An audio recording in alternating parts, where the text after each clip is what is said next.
What is up? Welcome into today's episode of Pushing the Pile, brought to you by FanDuel Sportsbook. Make every moment more.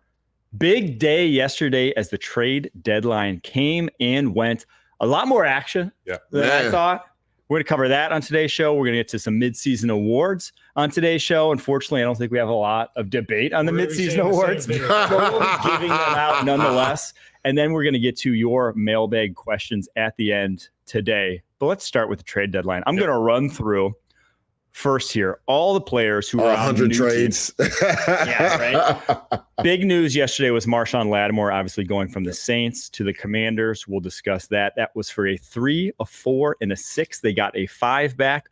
We know Devontae Adams to the Jets, DeAndre Hopkins to the Chiefs, Amari Cooper to the Bills, Deontay Johnson to the Ravens. Those were all known. Mike Williams to the Steelers, though, for a 5th. Love that. Preston Smith to the Steelers from the Packers for a 7th. Need that. Zadarius Smith, we talked about earlier this week, going from Cleveland to Detroit. Khalil Davis goes to San Francisco. Little backup defensive tackle there for them. Jonathan Mingo, the second-round wide receiver last year for the Carolina Panthers, goes to the Dallas Cowboys for a 4th. They get a 7th back, though. A little pick swap there.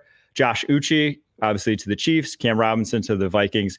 Tre'Davious White goes from the Rams to the Ravens. That will be an interesting one. And one of the craziest trade compensations I've ever seen.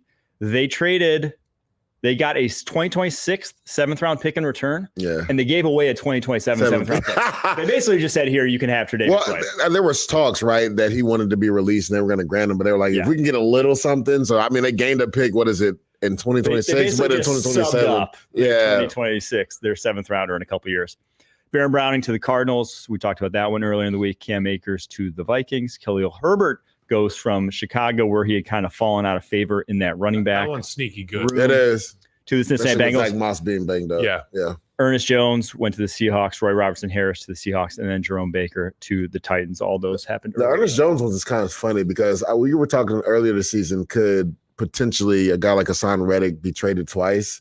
Ernest Jones was traded twice within a couple of weeks. Like I don't think I've ever seen that in the NFL coach season. Get fired in 11 months twice. We saw multiple guys get moved.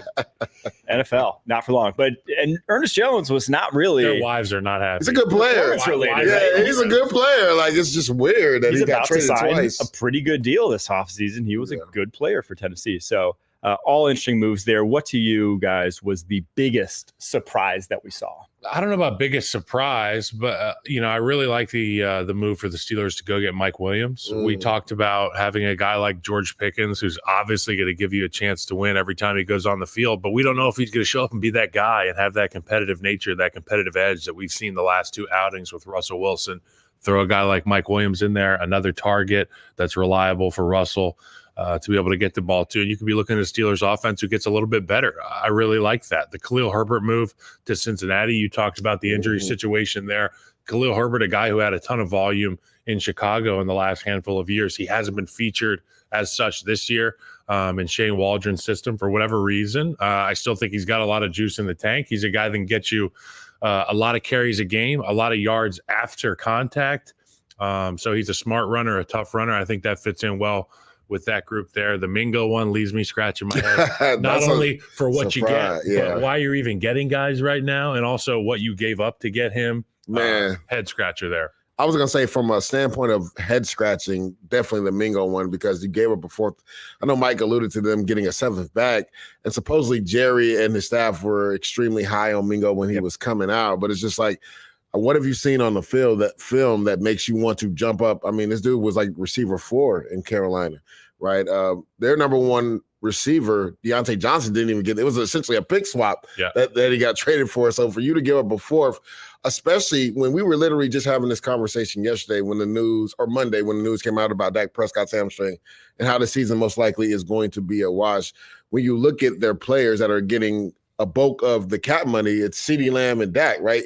So you need to find cheap labor. So you giving away a 4th-round pick is hurting you in the future. You need more draft picks to actually hit. So, like, you can't be giving away those assets just willy-nilly. Star-laden roster. And when something happens to one of those stars, or God forbid, one of the guys who isn't a star goes down, now you got a less than good guy option out there. Correct. You need to be able to fill in that depth with the star roster. You can use that 4th-round pick. You would think so. Yeah. But to your point about they liked him, coming out for the draft, I understand that. And I understand that coaches have a hubris and a confidence and ego involved with being a coach. So they think GMs and front office. I'm going to be the guy that brings him back to we had this conversation too? I don't even think we did, but this is a conversation that's had in the locker room. It's like the outlier thing, right? Like, I'm going to change him. Yeah, like, I'm going to be the guy to, no, you're not. Like, he's the rule. He's not the exception. And I love Jonathan Mingo.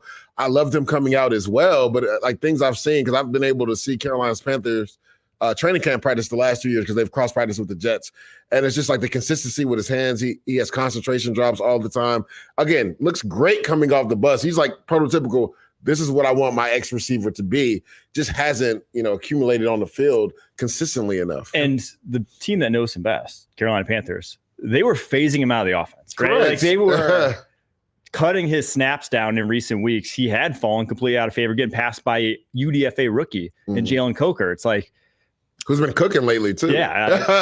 I'm a fan of his. I actually had very similar grades on him and Mingo coming out. I had them both at the back end of my top 100. I just thought Mingo, you get the evidence in the NFL. You can't ignore that. And I think they're just ignoring that we saw what he was in the NFL. Mm-hmm. And you would take pretty much any 4th round, even just wide receiver in most classes over what we've seen from Mingo at this point. So, man, I didn't get that move whatsoever from the Dallas Cowboys. The one I think was my favorite, if we're talking about like under the radar moves, Baron Browning to Arizona. Okay, so that was a head scratcher for me from the Broncos standpoint. Yes, well, I think I love it for Arizona though. I wonder if he was upset there. Obviously, yes. I mean, it had to be, right? I think a lot of these moves are a lot of times disgruntled spurred by guys like, hey, if they're not going to be happy where they are, and he wasn't, he was kind of 3rd in that pecking order. You just paid Jonathan Cooper at the same time. They were both hitting free agency the same season, so I get why he'd be upset. But he's good. Like the guy can legitimately rush the passer. Really good pass, and not just rushing the passer. Like I went back to watch that Jets game probably like 2 weeks ago versus the Denver Broncos.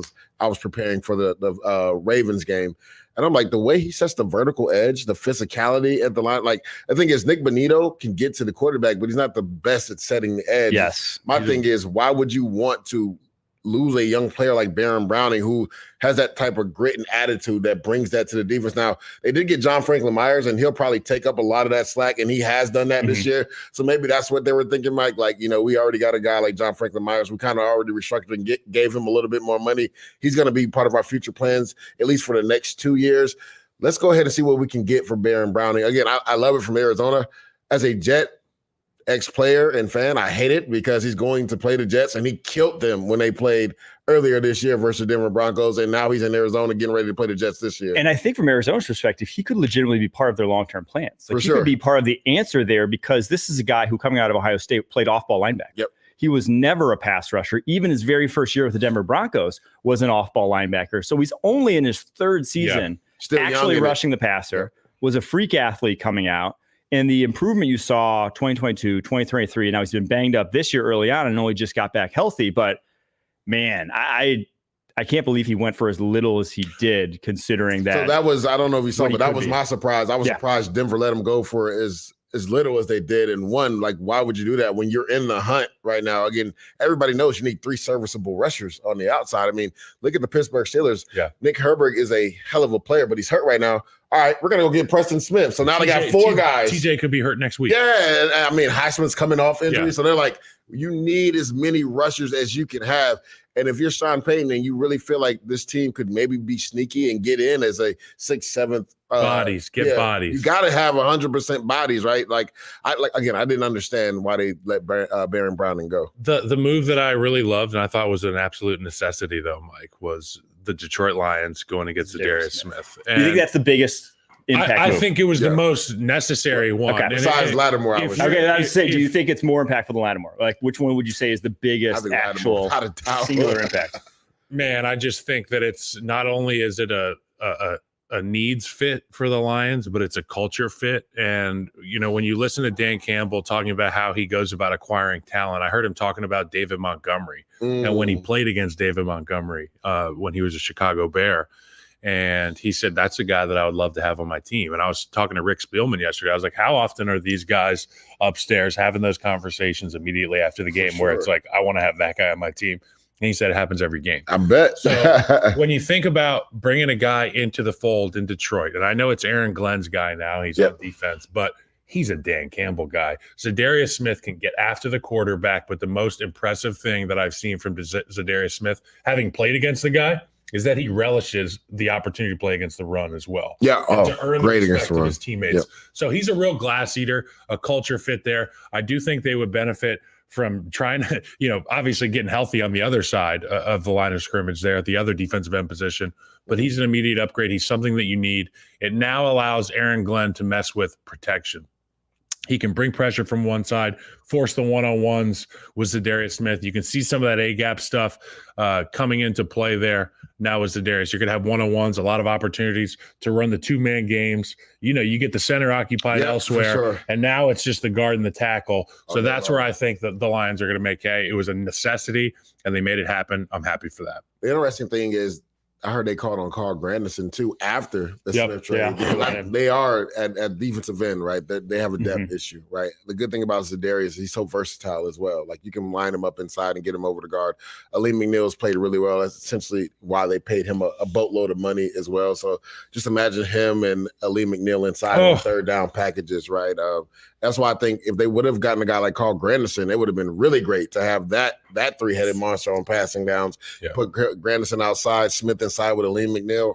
You're cooking now. And, Aaron Glenn by trade likes to bring extra people to the party. He likes to bring pressure, right? He feels like he finally has a secondary now that can hold up in man coverage. So he doesn't mind putting, those guys, Carlton Davis on an island, right? He's been really good for them this year. So I love the pick for Zadarius Smith. I honestly thought Carl Granderson or even Azeez Ojulari added too would have made so much more sense. To me, if the Lions would have been like all the way in, like we get Smith, let's go get Ojulari as well. Pass rush juice. Oh man, but I heard the Giants were expensive. Looking for third or fourth round. He was expensive. I mean, a fourth round pick, I might have would have gave up a fourth round for Ojulari. Well, how bad do you want a Super Bowl? That's what I'm saying. Like if you're the Chiefs, are you selling the house to get your three-peat? If you're the Lions, are you willing to go in and put that farm on the line to be able to get it? I think the answer is yes. They made a big move there. Was Zadarius Smith, but to your point, there were some pieces on the table at the end of the trade deadline. I have to agree, though. I think Marshawn Lattimore is the single biggest impact in this, just because of where the Commanders are, where their weaknesses lie, and also in the division they play in. Because you look at their cornerback group, you have Mike Sainer still playing awesome for a rookie. I think he's the guy who sticks in that starting lineup. And Marshawn Lattimore's replacing Benjamin St-Juste. I think St-Juste was just too boom or bust when you watched him on tape. Forbes struggled too. And Emmanuel Forbes, it's like at this point, I think the writing's on the wall for him. That was just not the right pick when they made it. So he replaces that other side. And in that division, a guy that can go toe-to-toe with A.J. Brown is so huge for them. And we're going to see that, I think, in a couple of weeks here. That it's like that matchup specifically is going to be huge because we've seen it over the years, Lattimore and Mike Evans. Like he's a physical outside press corner that can match up with those guys that you didn't have, right? You did not have that before. And he gives them teeth on the back end. Oh, for sure. You know what I'm saying? Straight like dog. I think about some of the matchups that are my favorite involving Marshawn Lattimore, and it's always Mike Evans, right? It's always the Tampa Bay Buccaneers and the New Orleans Saints. Well, let's go figure out what the new rivalry is going to be. Let's go create some beef. We know that the offense in Washington has teeth. The defense has been punching up, doing a really good job all year. They've been playing on the same page, but you get that coverage element in the back end, and somebody with the attitude that Lattimore has, I think can give this defense a big boost. But I still think the Lions move was a necessity, and I think the Lions are going to play in the Super Bowl against the Chiefs, and this just solidifies my opinion. The Lattimore thing, though, it would be interesting, right? Because to your point, Mike, center still, they've kind of moved him to the outside, which he didn't do in college. He was a slot guy. And he's had some struggles. He's played really well for a guy that hasn't played on the outside as much. I wondered, though, because Quan Martin is such a good piece for them, a versatile piece. He plays in the slot, plays safety as well.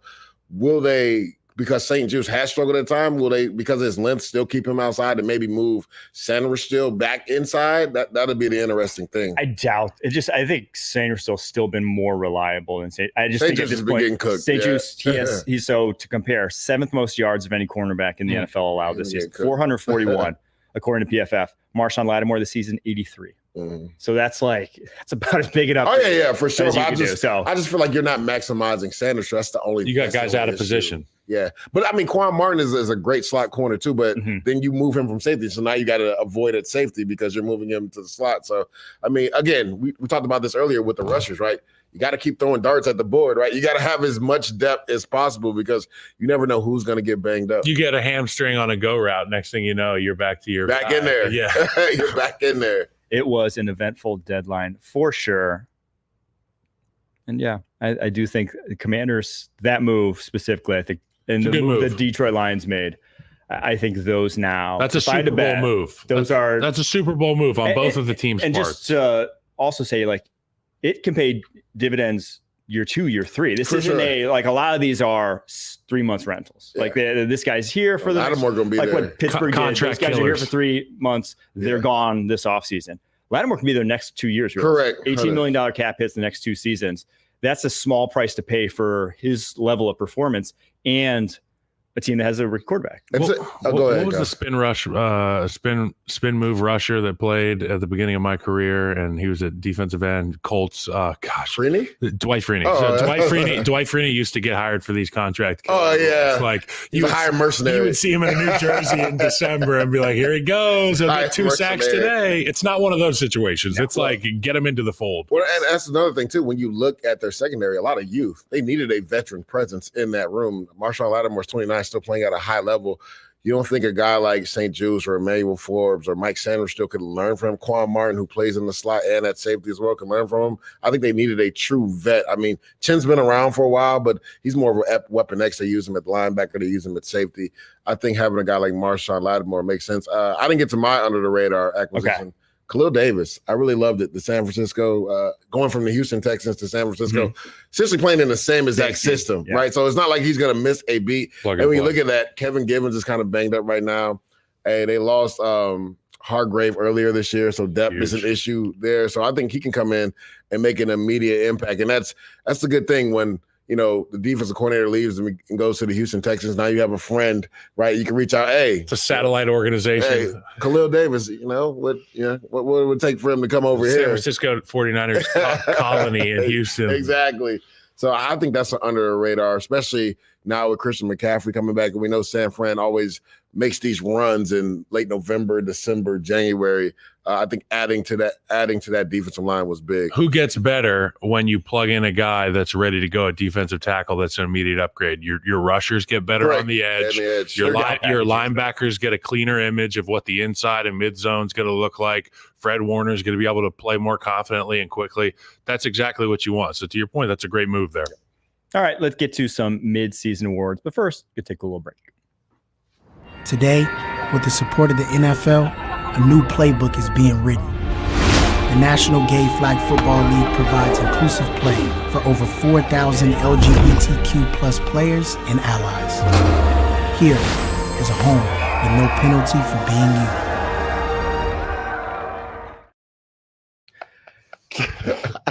All right, we're going to get to the comeback player of the year here. First, kick it off.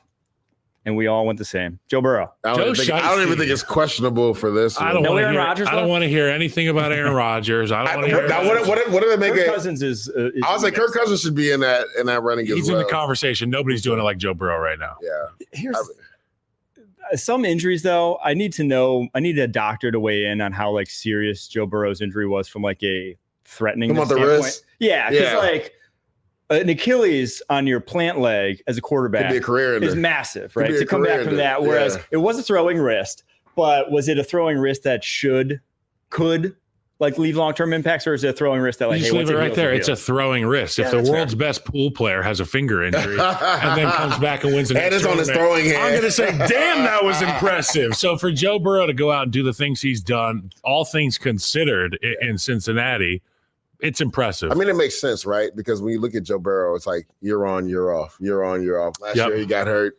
this year. You expect him to have the numbers. The only issue has been their defense has struggled the first couple of weeks of the season and put them behind the 8 ball, which Cincinnati Bengals usually start off slow a little bit, but they kind of start off really slow this year. And now, like, they don't really have that much margin for error, but they actually kind of do when you look at the landscape of the AFC. Like, a lot of teams lost that helped them this past week. So, like, they're still in the thick of this thing in a way that Joe Burrow has been able to play. Like, the movability in the pocket, right? The pocket presence. Nobody has better pocket presence in the NFL to me than Joe Burrow. You saw the mobility this last week versus the Las Vegas Raiders, him evading some rushers, stepping up, making some plays down the field. I mean, the guy has 20 touchdown passes, 4 interceptions, and it's thrown for nearly 2,300 yards already. And yet they have a losing record. Yes. Yes. And you know what? The thing that I love about him the most is his response to the noise. Yeah. And like, this guy is so old school and so under the radar with it. You never know really what he's thinking. He never leads on too much about what's going inside the building. He does it the right way. I think this is his second comeback player of the year. Am I right? 2021. So, there's been 2 in NFL history. One, you guys won't get, it's Paul Lowe. One was in the mid 2000s though. Any guess on who it was? He played for the Jets. Vinny Testaverde? He played for the Dolphins as well. 1-1 with each team. Oh, Chad Pennington. That's right. He had multiple injuries. Yep. That was just out of my jurisdiction. Yeah. But in terms of fandom. Burrow won it in 2021. I mean, he's definitely on pace to win it again for a second time. So I was there in Kansas City the year that Joe Burrow won it, and it was him and Jamar Chase just cooking the Kansas City Chiefs. They're cooking everybody right now. It kind of looked like that, bro. So, keep your eyes peeled for this Bengals team. Going back to the offseason, right, I thought the Browns team would be a lot better. I actually picked them to win the AFC North just because of the roster, right? I just like if Deshaun just plays adequate football. Their roster is better than everybody else. Sorry. I knew the Ravens were going to be there. My biggest question mark was, could Burrow stay healthy? I was like, if he's healthy, then I have them in the playoffs. Well, this is an on year. And I should have known that, right? Because it's all on year for him. But the thing is, they started off so slow, and I'm like, see, maybe he still got the risk because, like, he didn't look good week 1 versus the Patriots. And he was doing the thing with it. I'm like, maybe the risk isn't there yet. See, this could be a bad year. Jamar Chase was not happy with his contract. Higgins questioning the severity of the injury. It's still bothering him week 1. It's Joe Shiesty, man. Joe Shiesty is Joe Shiesty. Macaulay Culkin is going to be there at the end of the year. Chris Stapleton hurts his voice a little bit, comes back a couple months later, sings his ass off in a concert, and you say it's not that impressive. I say, the thrower's hand is pretty impressive. Like, I'm not debating. I just want a doctor embrace debate. I want them to weigh in. Let's get a doctor on the phone. Is the wrist that serious? I want them to weigh in. If it falls off, can you still throw the football? All right, let's get to Offensive Rookie of the Year, where we can just say it's Jaden Daniels. I don't even think we have to discuss this. Unless you want to make an argument for Caleb Williams. Let's say if it's not Jaden Daniels, who would it be? That's a good. Who would it be? Let's get interesting here. Let's get weird. I mean, I want to give some love to Joe Alt because I think he's been awesome. Quietly, tackle. He's been good, but he got hurt a little bit. Yep. I think Malik Neighbors has probably been the most impressive other rookie. He's missed a couple games. Drops. Brian Thomas is a name, maybe. Brian Thomas for sure is probably the second most impressive wide receiver, but like better numbers. Dominic Pune's been great at guard. Really you don't give those awards. You don't give those awards to guards. I would have to be dominant. What are you calling me trash? I'm a person too. I'm a guard. He'd have to be dominant. We have lockers too, man. I'm trying to. We at PFF. We used to give Offensive Rookie of the Years to O linemen. I'm trying to think who was that one. Larry Warford. You didn't give it to me. Yeah, he got it my year, which is bullshit. I'll call Larry right now. And say that's Larry. Detroit Chicago rivalry. He said, you took my flight to Hawaii. You got the Pro Bowl. And I'm like, well, I just found out you got the Offensive Rookie of the Year. That's bullshit. I'd rather have that. Take that I'll send you my jersey from the Pro Bowl. I'm trying to think. There's other. I love Warford. Great guy. Yeah. But we were willing to. NFL media, unfortunately, still behind the times. But gosh, who would you give to? Who was like, if it wasn't Jaden Daniels, who would be the second? To me, it would be Brian Thomas, probably. Okay. And the thing is, it's crazy. He only had 4 targets this last game versus the Eagles. How about the center in He's Tampa? been so. Graham Barton. That's a good one. Awesome. That's a good one. I think. Bucky Irvin maybe could be in that. Yeah, but he's been out. Everyone's like been impressed. Barton's been good. Barton's been good. The offense has BBC. had to change week to week with the injuries there. Liam Cohen's been awesome, but also as an OC, you got to be hand in hand with what your center can do, getting these plays started, getting guys on the right page. Graham Barton's been awesome. He's pissing people off the other night. I bet. I think BTJ is probably. Yeah, I think Brian Thomas would probably makes the most sense. Defensive Rookie of the Year. Go ahead. 1, 2, 3. Jared Verse. But somebody that's sneaky that nobody's talking about? Quinyon Mitchell. Yep. He's played really well in Philadelphia, man. And the thing is, he doesn't have the gaudy interception numbers, but he's been tasked to essentially kind of take the number one guy out, right? I know that was Darius Slay's job, but he's kind of elevated his game. I mean, Cooper, the Gene has played amazing as well in the slot, but I think Quinyon Mitchell is a sneaky guy in the back half, especially if the Eagles keep winning. Because Versus really went on the tear the last 3 weeks. He's been unblockable the last 3 weeks.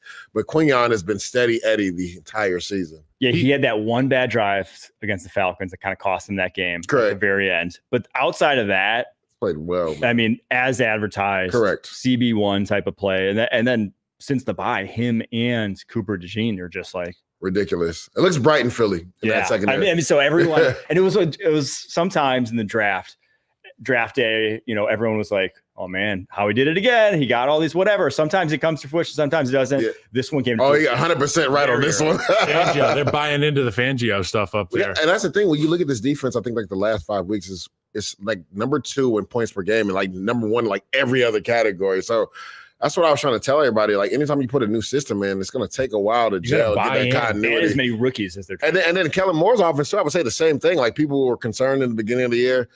I mean, obviously, when A.J. Brown's in the offense, it's totally different, and that's the big concern this week. We'll see if he's able to go. Either way, I think they beat Dallas with him or without him, just because Dallas has a lot going on this week. But A.J. Brown, he can propel them in that rare air with the Detroit Lions, because right now Detroit is Detroit. What does the shirt say? Detroit versus everybody. Yep. That's how it is right now in the NFC. So with the scheme stuff, we're talking about these rookies and adapting and then dominating. I think it's important to understand that when you become a rookie, you do the rookie orientation, you do spring, you do training camp, and then you have your first taste of preseason, then you get into the regular season. You never really figure out why you're doing what you're doing. You know what to do, right? Exactly. You know where to line up. Oh, I've got the number 2 here. But once you figure out why, you can start to play faster. You can play with that reckless abandon. And in Vic's system, I've seen it before. Young guys come on, and then at the end of the season, they have tremendous runs at it. And if the secondary in Philadelphia can keep it up, these guys are awesome. They're fun to watch. To get back to Jared Verse a little bit, 39 pressures already, almost double the next closest rookie. He's been as impressive in the run game as he has been as pass rusher. His power and ability to just control blocks one-on-one is night and day from what you expect from a rookie. And now he was on the older side. He was the oldest. 24, right? Yeah, he was the oldest defensive end in this class. That's how old I was when I came out. And sometimes you worry about those guys when they look stronger in college. It's are they still going to look stronger in the NFL? It's yeah, the dude has. That was my question for him, because I told you my comparison was Khalil Mack, right? And people looked at me crazy, but I was the things that he was doing to offensive tackles in college, I was just literally, I was but I don't know if that's going to transcend to the next level. Now, what I did love is between his junior year and his last year, he really went and worked on his pass rush back, right? We saw more moves, him swiping outside hands downs and everything. I was okay, he worked on his pass rush. All right, that'll transcend to the next level. But the way he's been using his speed to power in the league, elite. Goodness gracious, that's what I think of when I think about Khalil Mack. That's what speed I'm saying. To power. Yeah, exactly. So that's what my comparison was, because literally his junior year, it was all speed to power. And then he transcended to working on his pass rush game, and he got better with his hand usage. So what he's, like I said, what he's done the last 3 weeks, and it's not even just him, the way he's able to set up other guys, like Braden Fisk literally got 2 sacks because of Jared Verse this last week, right? So it's setting up other defensive linemen. And that young D-line is going to be an issue for the next 3 or 4 years. It is. And they all, so every guy they drafted the last 2 years can rush the passer, whether it's Kobe Turner, Byron Young, Braden Fisk, and then Verse. Yep. All those guys are ready. It's not maybe you see flashes. It's no, they're kind of doing it right now. So, yes, that Rams defensive line. It's going to be nasty. And then what's the other guy? Holt, 97. Hoekt. Hoekt, yeah. Yeah, I think he really holds the rest of that defensive line together, because he's a versatile piece that can move up and down the line. Can we figure out how to pronounce his name? We might need to. We don't want to disrespect him, man, because I love his game, and he's undrafted free agent, so I love that as well. It's not Torrey Holt. It's not Andy Heck. It's somewhere between Holt or something like that. Hooked. Let's see. Do I have it? Do we have a pronunciation guide? How do you spell it again? Come on, Harry, help us out. Isn't it Hoecht? That's what I thought. Why is it not coming up on my? Just put Rams. on my Rams pronunciation. Unless guy. I'm completely off. Rams D-line. Dead air. We'll figure it out. Okay, next is the defensive player of the year, mid-season version. Yeah, let's do defensive player of the year because this one's contested. I think Aiden Hutchinson was kind of pacing. He was running away with it. And then obviously. And then Trey Hendrickson just kept going.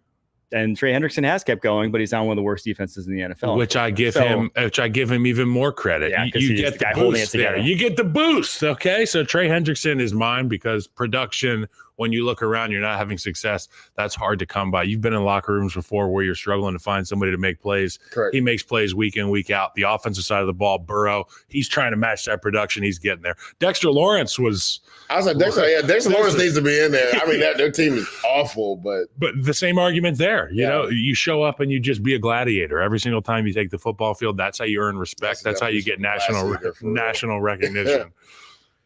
So I think this could be the first year that a defensive lineman or outside linebacker doesn't win the award, or a linebacker. There's actually a couple DBs. Hoyt, that's how you say it. Yeah, Hoyt. Thank you. Gives respect to my man Hoyt. He's been balling. There's been a lot of defensive backs, more specifically safeties, that have been. I'm trying to think. When's the last safety that won it? Was it the Ed Reed? Maybe. Oh man, did win it. Right, I know Minka should have won it that one year. I couldn't even tell you. But when you look at it, I think me and Mike have the same guy. Brian Branch has been ridiculous for the Detroit Lions this year. The way that they move him around from slot to safety. Also, I mean, he got kicked out for it, but the aggression that he plays with, which again, I don't think there was. I didn't think there was real intent there. Go in his pocket. It was definitely a flaggable offense, but it was not throwing out of the game offense. I thought that was ridiculous. But the crazy thing is, it wasn't like Detroit missed him a beat, which is insane to say, right? Because we're putting him in the defensive player of the year category. I mean, Kirby Joseph is tied for the most interceptions in all of football right now. But I love the way Brian Branch has played. Another guy, Jesse Bates, I think 5 total turnovers. Yep. He just has a knack for finding the football, man. Like the way he's played this year has been like just out of this world. And then another guy that people haven't really talked about that had a crazy streak in the beginning of the year, Xavier McKinney. Yep. At safety. 6. And he's tied right now with Kirby Joseph for interceptions. I mean, the range, and I had never understood what the Giants were thinking. Like, they could have probably transition tagged him, which I hate that as a player. Like, I want my guys to get paid. But, like, for you to let a guy go that's 24 years old, right? He's younger than most guys coming out of the draft right now, with so much upside, and people were like, oh, the Packers overpaid. No, they didn't. They might have underpaid for this guy. Like the range he showed at the safety position, especially when they drafted so many young safeties that literally have to look up to him and he has to teach them the game. Like you can't put a price tag on that. Like Xavier McKinney, this could be a year that a safety wins defensive player of the year. I think with the rise of these too high defenses, just like everyone living in too high shells really separates the safeties with instinctual play on the back end. Correct. The guys who can, because you're having to read a lot when you're in too high versus like a single high defense. Single high defense, you're like a placeholder. You're like that guy who's just on the back end. And if some guy comes into your lane, you're picking him up. But in a too high, you're reading concepts. And if you can break on those quicker, that's how you get 6 picks like Xavier McKinney. That's how you get 4 picks and 6 pass breakups like Brian Branch. So I'm in agreement that some of these safeties, Jesse Bates as well, like they're rising to the cream of the crop at that position because they just see the game faster than other people. And to me, Branch is like 1A on that list with just the plays he's made.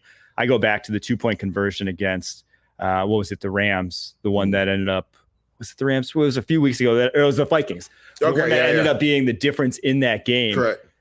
It was just a play where he's passing one route off to pick up another route in Jordan Addison, and he did it just in the blink of an eye. And that's the reason it wasn't successful, right? It's any other guy in that situation. 99.9% of the rest of the NFL at safety ain't making that play.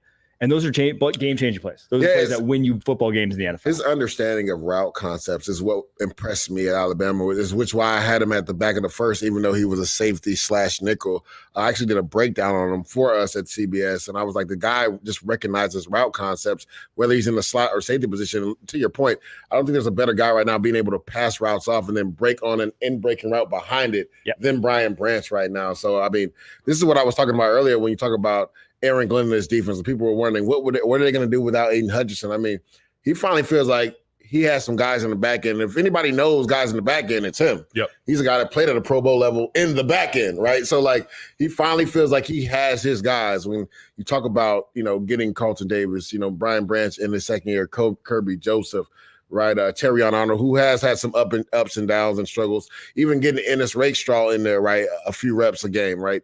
They finally feel like they have a secondary that can hold up, even though they don't have their star defensive player in Aiden Hutchinson. He's going to bring some pressure and put those guys on islands, and he feels comfortable doing it. Yeah, I do love watching that back end of the Detroit Lions defense. And now they have some pass rush to go with it. All right, let's get to Offensive Player of the Year, where, again, I think it's unanimous. Three. Offensive Player of the Year or MVP? Offensive Player of the Year. 1, 2, 3, Derrick Henry. I mean, the guy has over 1,000 yards in 9 games. Yeah. Like, everybody was talking about his age. He might slow down. Like, I guarantee the Dallas Cowboys are kicking themselves because supposedly he would have took a discount to go there because he lives in the area and trains there all off season. The only point I agree with Jerry Jones on is the fact that he probably wouldn't have had that success in Dallas. That's what I agree with. I think that's yeah. Well, we have Lamar Jackson opens things up. He still would have had success. I think he would have still probably had like 700 yards. 1,000%. And now with Cooper Rush in there, they're begging for a running back. But at the end of the day, Derrick Henry, what he's able to do is so impressive all the time. The things that it opens up at the mesh point on the second level of the defense, the strain it puts on the defense, it's just unbelievable. He's been incredible again. 6.3 yards per carry, 1,052 yards, 11 rushing touchdowns. That's 3 more than any other player in the NFL. If Nico Collins stayed healthy, he could have been, because he was averaging what? He was 6 weeks in and he had 567 yards. I can't wait for him to come back. He's different. He would have been in the mix, but there's really no wide receiver going the last few years we've had Tyreek. But this was the true X challenging that. This was the 2000s. This was the year 2006 receiver position out there with CJ Stroud. I think Nico was on trajectory for like 1,800. Yeah, and even that was still astronomical. But to Mike's point, like, I think I'm doing a segment with Pete later. I was trying to think, I'm like, receiver wise, like like obviously Chase is up there, Justin Jefferson. But I'm like, who's the third guy right now? You know what I'm saying? Because Nico. Even with injury, right? Yeah. It's like when we used to look at those Ravens. Chris Godwin probably before the injury. How many yards does Derrick Henry have still after injury? Exactly. Remember we look at those stats. He was still like leading for like 4 weeks, which is insane. So now we go Coach of the Year. Coach of the Year. Wait, I want to hit one more thing about Derrick Henry. If he gets 2,000 yards, say he breaks the rushing record, it's in play at this point. I mean, he's on pace to be right in that mix. Fit him for his jacket. Does he have a chance to win the MVP? I think that's going to hurt them. Is him and Lamar going to probably cancel each other? No, because Lamar has played better than he has ever played before. He's playing out of his mind. He's a 2-time MVP that is trying to take his team to the Super Bowl this year for the first time. I really think that you can't make you got to give it the Offensive Player of the Year to Derrick Henry. You have to give the MVP to the quarterback because, in my opinion, there's no position with more value than the quarterback. Nobody that gives more value to their team, maybe Jaden Daniels outside of Lamar Jackson. I mean, but there was an argument to be made last year. The Giants, Saquon was more valuable than Daniel Jones. But yes. You know what? Yes. Yeah. But in this situation, you're right. It's Lamar. I was watching this Ravens offense and watching specifically, Mark Andrews the other day.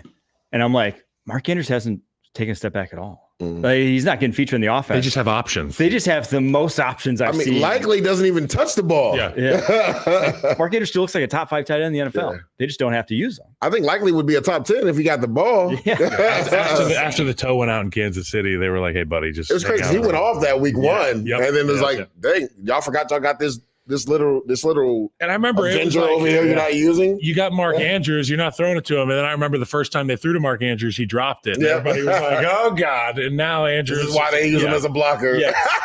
Stupid. All right, let's do Coach of the Year before we get to MVP. 1, 2. I think it's different for all three of us. Okay, 1, 2, 3. Andy Reid. Dan Campbell. Andy Reid's a good. The only other thing about Andy Reid, and again, it's like he's the offensive head coach, and their offense has not been. But here's the deal. From a coaching perspective, you've got so much more that you're dealing with in Kansas City 100%. When you're Andy Reid. Not only is your quarterback the most famous guy in the league outside of his tight end, who's dating the most famous person in the world, outside of a football team who's won the last 2 Super Bowls, the expectations are at an all-time high. And then you lose your running back, and then you lose your true number 1 receiver in Rashee Rice. And then you're scrambling to figure out an offensive identity. And then you're okay with changing your identity as a coach and running the football more. I give him a tremendous amount of credit for keeping these guys focused, keeping things in-house all the time in Kansas City. That's one thing we never hear. And they just keep – they're undefeated. They are, yeah. I think people, when it comes to – we talked about this earlier, like when it comes to the Kansas City Chiefs, people are starting to treat them like the Patriots when Tom Brady was there. And people feel like maybe it's just overkill every year, Andy Reid, which, again, he's the best coach in the league. He could win this award every single year. To your point, the way they've been able to evolutionize themselves in regards to changing up some philosophies, changing up personnel being hurt and bringing in new personnel. I mean, DeAndre Hopkins, we literally did a clip just 2 weeks ago saying, like, yeah, he's not going to be the same guy, but he's going to be a guy that's going to get an influx of energy. He's going to be a viable piece for Patrick Mahomes. And what did he do on Monday Night Football? 2 touchdowns, right? A ridiculous contested catch. And I said, it's funny how when guys go to a winning team, they get an influx of energy and they revert back to who they used to be, right? And sure enough, that's exactly what he did. So kudos to Andy Reid always. He's going to be at the top of the list. To me, he's the best coach in the NFL. But I look at what Dan Campbell is. I think he got shafted last year for the award. Should have won it last year because all the expectations coming off of what Detroit had been for so many years. And they go, I believe, what is it? Since 1953. Literally, they go 9-8, knock the Packers out of the playoffs in the 2022 season. Coming into 23, so many expectations. People thrust them up to the top in the NFC North. I was one of them, exceeded expectations. Literally, if Dan Campbell was probably not as aggressive versus the San Francisco 49ers. They blew a 3-possession lead. They're probably in the Super Bowl, right? And then look at this year, right? Some people are saying even though the Chiefs are undefeated, that the Lions are still the better team right now. So, like, what Dan Campbell has been able to do, and then case in point, right? They lost their kind of face of the franchise in Aiden Hutchinson, and yet they keep winning games, and not just winning, blowing people out. It's not even close. So I think Dan Campbell got shafted last year. He shouldn't get shafted this year. But I do like Mike's choice as well. I like Mike Tomlin. I put him because I think he made the biggest decision of any head coach this year to bench a guy who was successful at quarterback for someone else, and it paid off big dividends the past 2 weeks. Obviously, with big wins against the Jets, Giants, not 2 games that were in hand prior to that. That I think if Justin Fields was out there, weren't necessarily locks of that they were going to win it. So what he's done, big one this week. And again, everyone's raving about the Ravens. Steelers top the North. They only have 2 losses this year. So I do think, and when I watch them on tape, that team is very much for real. And his side of the ball, defense side of the ball, is dominating. So I think he's right in that mix. And they just got deeper. There's just really, at this point, I don't think there's any going wrong with either of those 3. We didn't have this one down, but executive of the year, anyone you guys like for that? Brett Veach. I would say Brad Holmes. Holmes could win it. With the last 3 years, just his draft track record. Correct. Unbelievable. Brett Veach brought back in a guy from the 2016 team to play running back when all their running backs went down. They had a guy who looked like he's been cooking too. They had a guy that looked like Pocket Hercules. Actually, a white dude, Carson. He's out there. He's out there running the football. They say he's a running back. He's a fullback. That's what he is. So they bring in Kareem Hunt. He's great. I remember when the receivers went down, they go and get Jody Fortson, who's a tight end you might not even know, but he's a really good player. He was a 3rd tight end there in 2021. He was a rookie out of Kennesaw State. They brought him back from, I believe, Miami early in the season. And now Andy Reid rolls out there with 3 tight end sets. And they just find a way to make it happen. You go get DeAndre Hopkins. This is all Brett Veach stuff, man. This is all Brett Veach stuff. How much of an executive of the year award? Because obviously in the NFL, you make a play like drafting Patrick Mahomes, and it's like, okay, you could win it every single year with that position, right? With what you did there. But how much does it have to be about like this last calendar year? Or is it about that's a good question. How much you've done over the last 3 or 4 years? Because that's a good question, because I think Adam Peters deserves to be in this conversation. Yes, because if it's this calendar year. They flipped it. Yeah. He literally flipped that roster in one calendar year, to your point, Yes. right? When you talk about how they revamped the defense now, people were wondering how it would look in the beginning of the year. Had some struggles, but they've started to come along, and it's because a lot of those players take on the personality of Dan Quinn. And Adam Peters knew, like, I need guys that are going to want to fight or run through a brick wall for Dan Quinn. And then obviously when you get the quarterback right, that helps a lot as well. But even the offensive line, like protecting that young guy, getting guys like Tyler Biadasz. I mean, the Coleman kid from TCU has been an amazing pick. He played really well the last couple games. So shout out to my guy, Adam Peters. I actually texted him the other day with some Lattimore thing. I said, bro, keep cooking, because you cooking right now.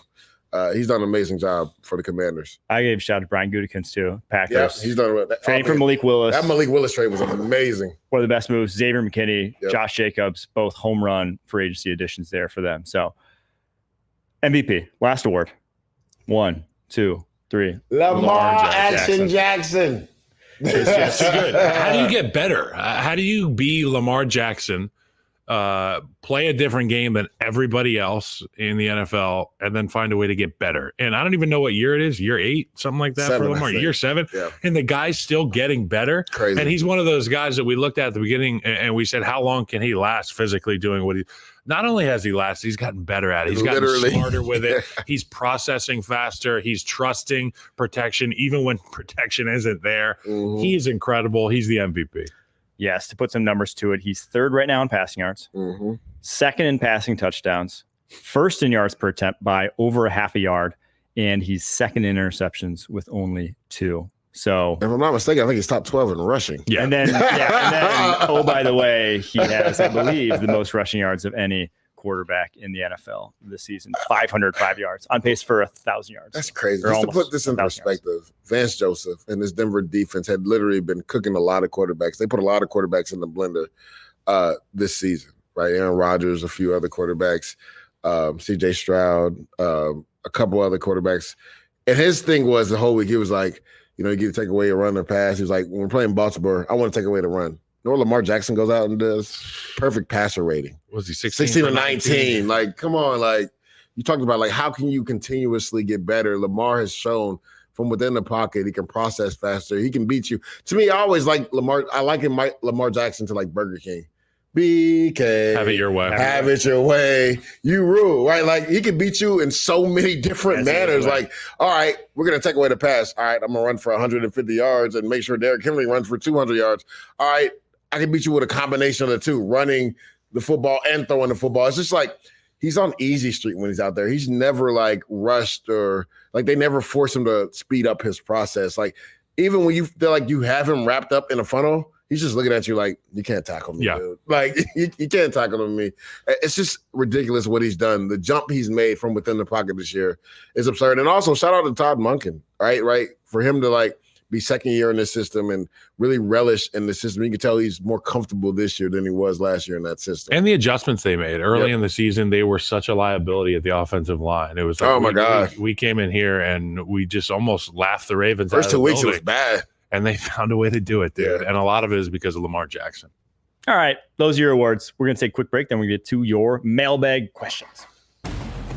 Get ready for more UEFA Champions League action. Absolutely astonishing. It's an exceptional goal. It's been bonkers football. It's the UEFA Champions League on CBS Sports Network and stream every match live on Paramount Plus.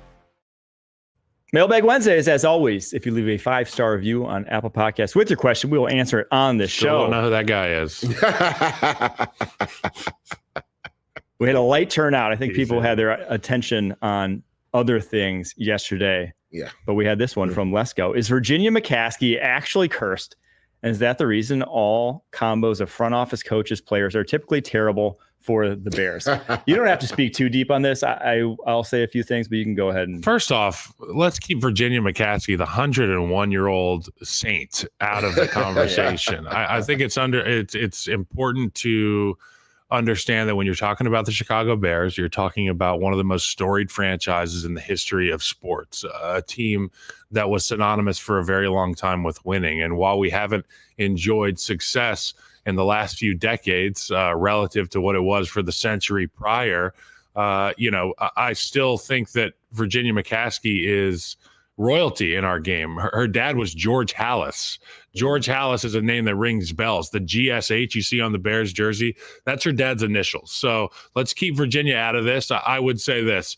They haven't gotten some things right along the way. And while there have been times where they have the right coach and they've got the right defense, there's never been the marriage of offense and defense in Chicago.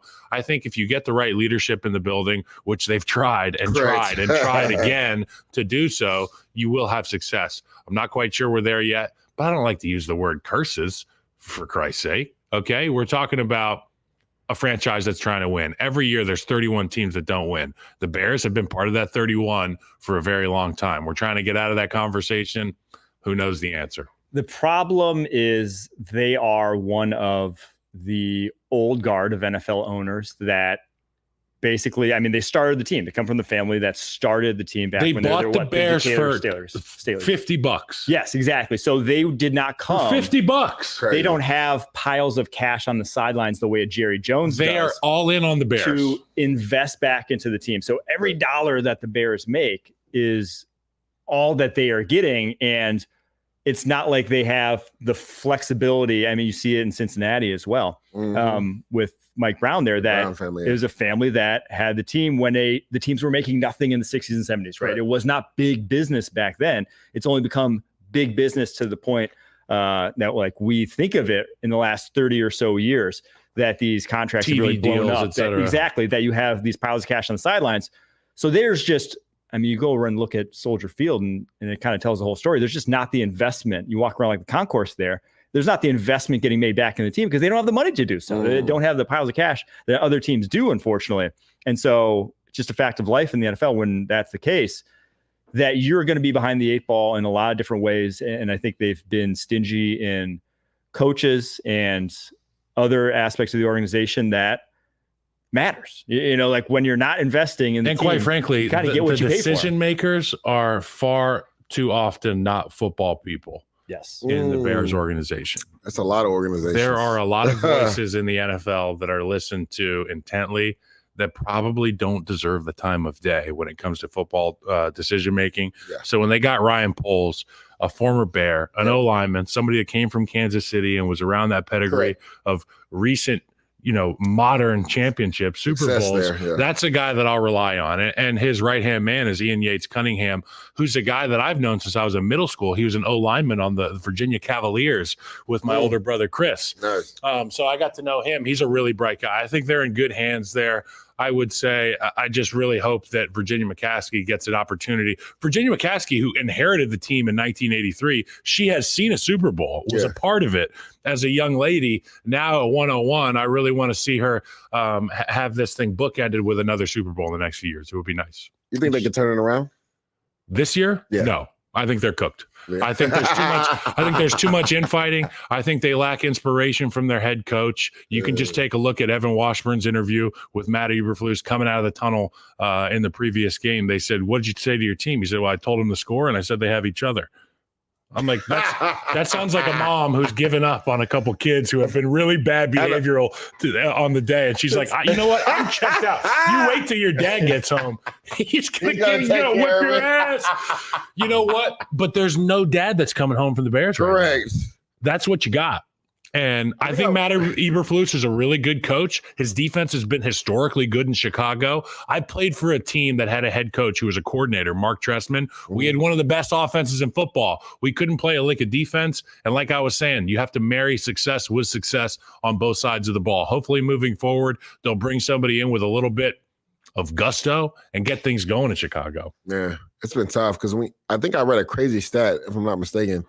I think Eberflus is 0-18 or something like that. Doesn't win on Sundays on the road, like on the road. Yeah, like that's insane. And like, I mean, they talk about curses, like losing on a Hail Mary, and then like Caleb Williams essentially coming out and saying maybe that like played into a way they came out versus Arizona, which you hate to hear your quarterback say, right? Like some things, a lot of these rookies are just too honest. Like keep some of the stuff to yourself. Keep it simple. Yeah, keep some of this stuff to yourself. But again, that could be a snowball effect that Hail Mary loss to the Commanders, and it could start getting ugly in Chicago. And we're just not creative enough. I mean, you look around the league, and the people that are having success are on the cutting edge of technology, as it were, in terms of offensive scheme. You look around at guys like LaFleur, McVay, Andy Reid, guys that have sustained success in this league. Even our guy Munkin, you know what I mean? Like a lot of this stuff is fresh, and when it's fresh, defenses can't adjust, and when defenses can't adjust, you have success. And week in, week out, you're the team that scores a lot of points. If we can get to that point in Chicago, because we do have the pieces, newsflash, we're not the worst in the league at protecting the quarterback. We're just not great at it. But you know what? There's some other teams that are great at offense that aren't protecting the quarterback either. Correct. Yes, I believe in investing in offensive line, but I think it starts with leadership and messaging and understanding that we're all in this ship together. When you point fingers at one another, there's only one way this ship is going. It's going down.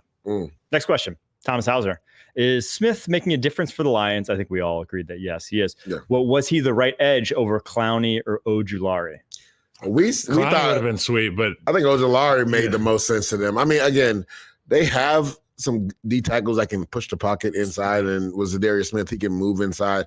But Ojulari, the way he's been able to burn the edge this year, obviously contract year, right? So and he has had an 8-sack season before. I believe it was his rookie year, if I'm not mistaken. So he's a guy that's been able to get to the quarterback constantly. Love the Zadarius Smith pick. I just think from an attitude standpoint, a guy that's going to be physical against the run, a guy that's versatile. I think Ojulari might have been just a better piece. But again, I love the trade for Smith. Yeah, I think Smith fits right in. We talked about it earlier. Yeah, he's a guy that likes playing the run. He likes playing the pass. 100%. He has success in both. And to your point about Aleem McNeil, they can pair those guys up, run some games. They can reduce Zadarius Smith. He's got a lot of multiplicity there. All right, Nolan Henderson asks, is Jonathan Mingo the worst move of all the trades before the deadline? I think it's got to be. Yeah, it's the worst. I don't even think it's close. I actually, when I first read this, I thought he meant all time.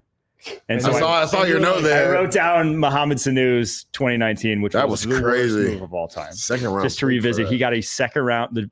The Falcons traded a 30-year-old Mohamed Sanu for a second round pick to the New England Patriots. He only had 313 yards in 7 games that year with the Falcons, and he got cut the next offseason. Didn't even really play that much. Great arm. Patriots was the worst. Yeah. He had was that ex-quarterback? an elite. He had passer like 3 rating. elite throws. Yeah. And only threw the ball a few times in his NFL career, but every single one was like nasty. Could he get more wins than Anthony Richardson? Oh my God, that's crazy. Bring back. That's crazy. Yo. Definitely I'm more feeling accurate. wild. All right, Caleb Quinn asks, I'm so dangerous, dude. which team should I be a fan of until Jerry is no longer with us? So Cowboys right now you're a fans, Cowboy fan, but you're not down going to be a violently. Cowboys fan right now. Huh? I mean, the Commanders look like they're. Yeah, that's fun. That's Could you actually go? I was going to say, have a divisional foe, be a fan. Like I would say flip sides to Houston, but they suck right now. the offense for sure. Yeah, like they can't figure it out. I don't know. Maybe you go west. The Rams are fun. I would say, hey, the Chargers are a sneaky team right now. Tough team. If you want to look what a tough team looks like, Go go to watch the Chargers. Chargers, man. I mean, what they've been able to do on defense with Jesse Minter, like, and those young corners that were essentially 5th-round picks. Khalil Mack balling. Yeah, with Still on the outside. And then we talked about Cam Hart, too. Honestly, he's played really well. He might, if he keeps playing like this, he might back into that defensive rookie of the year category as well. But I really love what Jesse Minter has done with a lot of these guys. Elijah Molden was a forgotten starter as well. He's gotten like the peak amount of talent out of that roster. Don't worry, you'll get Belichick next College year. basketball just started. College basketball just Belichick started, Caleb. and Dallas, that's never going to happen. There's a lot of teams that play. I think there was like 140 games in the last 2 nights in college basketball. I'm sure you could find something that you could root for there. That's All true. right. El Jefe asks, want to know your thoughts on Bo Nix? Result wasn't good, but would love to know your thoughts on the tape. Dude, yeah, you go. He just misses throws. I was like, he misses wide open He just throws. misses throws. He missed a home run ball. He had a scrambling touchdown that got called back. It was a huge momentum loss for the Broncos, but it's that home run throw that you got to have. Yeah, and it's something that we said coming out of Oregon. I think a lot of people got caught up in his completion percentage, but he flipped on tape. It's like his ball placement was not. It was probably – I thought actually Penix was probably the worst of the first-round quarterbacks in terms of like pure accuracy, but then I think Nix was probably the second worst amongst those guys just in the throw-for-throw basis. So it was an issue. I don't think he'll ever be great at it, but I think the rest of his game is NFL ready at this point that if he can make little improvements and get some wide receivers in there, because that's also part of it, that he's thrown to like Devon Villay. But the crazy thing is he's Humphrey. overthrowing a guy that he threw to in college for 2 or 3 years. That makes no sense to me. Like, how are you overthrowing Troy Franklin when you've thrown to this guy for the last 3 years? His arm got stronger. That could be a good sign. You could look at it as a good thing. Game on the line, 4th down. Let me overthrow this guy by 5 yards. Everybody knows you always underthrow a go ball just so the receiver can work back to it. Especially in that situation. When it's man coverage, the guy in the slot's cooked. The one thing you cannot do is throw it out of bounds or overthrow him. That's why Russell Wilson does it the best. He puts so much air under it, and whatever happens, it happens. But if you're a Broncos fan, you got to be very cautiously optimistic. This is the best. This isn't. This might be his ceiling. Who was the Memphis QB who came out that they drafted? Paxton Lynch. Paxton Lynch. Yeah. I remember him. This ain't Paxton Lynch. This ain't Trevor Siemian. He's an NFL quarterback. It's Brock Osweiler. Might be inaccurate. Over the course of his career. He's a serviceable guy. There's Ruben. What's up, Ruben? Last question before we get to Ruben here. Dinko says, thoughts on Curtis Rourke? Have you watched good amount of I love the Maple Missile, man. I've watched this tape going. So I had the privilege of calling this game versus FAU 2 years ago. This is off the ACL. When the year before, he was the MAC Offensive Player of the Year. Extremely accurate. People don't talk about his athleticism enough. I think that thumb surgery actually helped him in the long term, it will help him because in Michigan, that Michigan State game, he carved them up. Yep. I mean, I can't wait. The big question about him is when you look at Indiana, they're blowing everybody out. So a lot of times he's not even playing in the late third or fourth quarter. So the game next week is going to be a big game. This is Indiana's quarterback? Yeah, Curtis Rourke. He's got to play the Ducks. His name is the Maple Missile. That's borderline porn star. Oh, my God. But they play in Columbus next week. The Maple Missile. That will be a big game for him in regards to his draft status. Because again, they've had a light schedule. Oregon. He's passed with flying colors, but now he's gonna see an NFL type defense. So it'll be good versus the Buckeyes. Problem with Rourke and why I don't think he even makes it to day 2. He has Tua level arm strength. He would be right in the running for weakest arm in the NFL. Water gun. And when you got that, you better be perfect or you better be an athlete. Jalen Hurts has a weak arm, but the guy's an athlete, right?